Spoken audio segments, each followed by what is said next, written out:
parce que c'est mentionné à l'approbation des comptes rendus, mais il n'y en a qu'un seul. Du compte rendu du 18 octobre, y a-t-il des observations? Il est considéré adopté. Je vous remercie. Alors, le premier point, c'est le rapport annuel 2017 de Nantes Métropole. Alors, chaque année, le Code général des collectivités territoriales nous fait obligation de présenter dans chaque conseil municipal qui compose notre PCI, Nantes Métropole, le rapport de l'année précédente, l'année 2017, soit près d'une année qui s'est écoulée, ce qui fait un peu beaucoup réchauffer. Et l'exercice est chaque année, somme toute, un petit peu fastidieux. Disons que les premières années du mandat, cela présente, à mon sens, un atout pédagogique indéniable. Un temps, on ne soupçonne pas, je crois, quand on est nouvel élu, l'ensemble, l'étendue des actions de la métropole. Mais au bout de 5 ans, les chapitres qui structurent ce rapport vous sont désormais connus. L'exercice parfois peut paraître un peu lourd.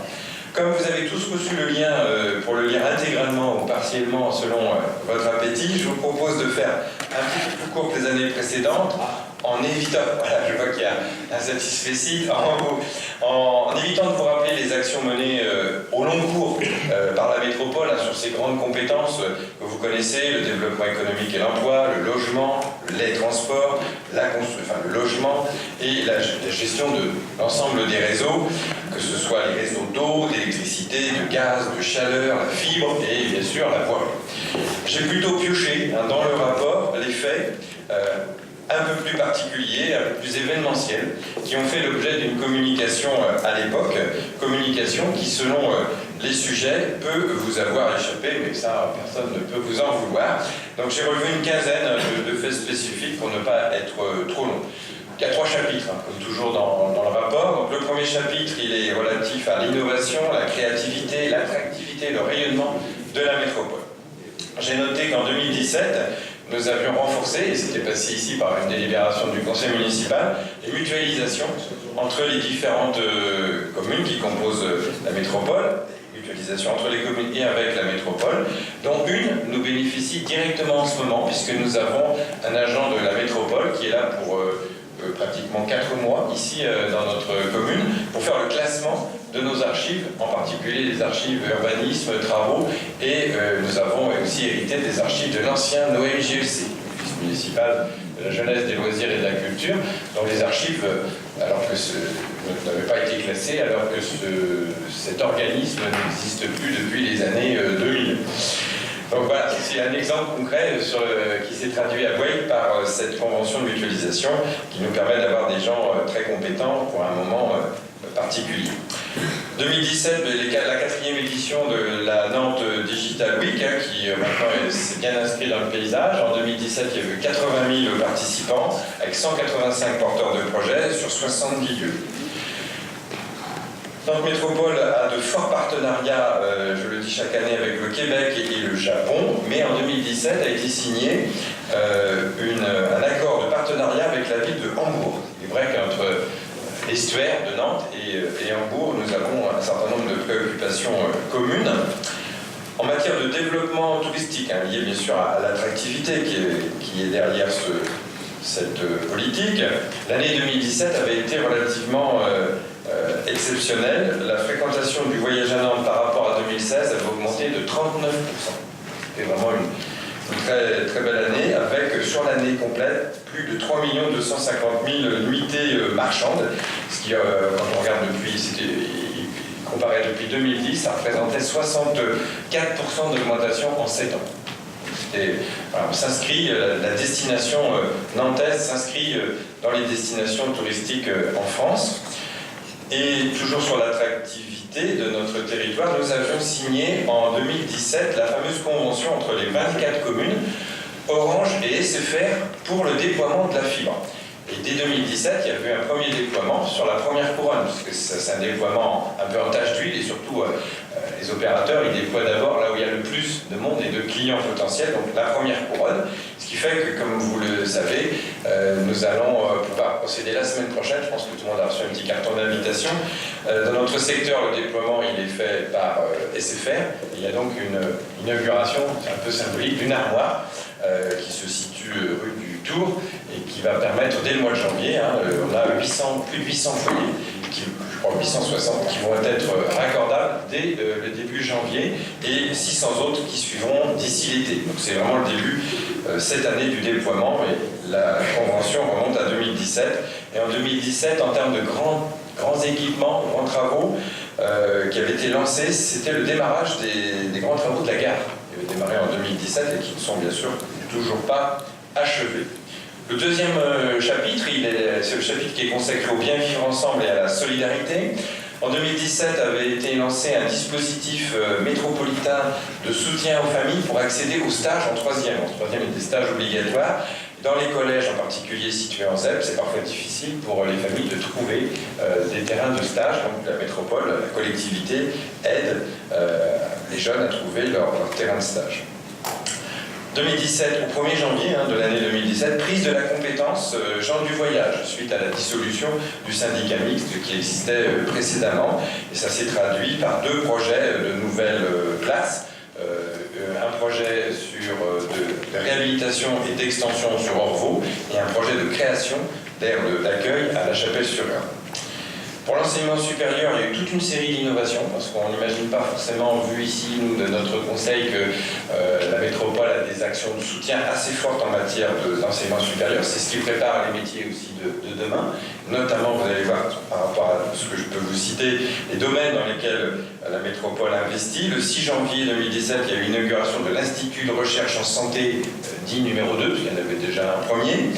Le 26 septembre, c'est le laboratoire des sciences du numérique de Nantes.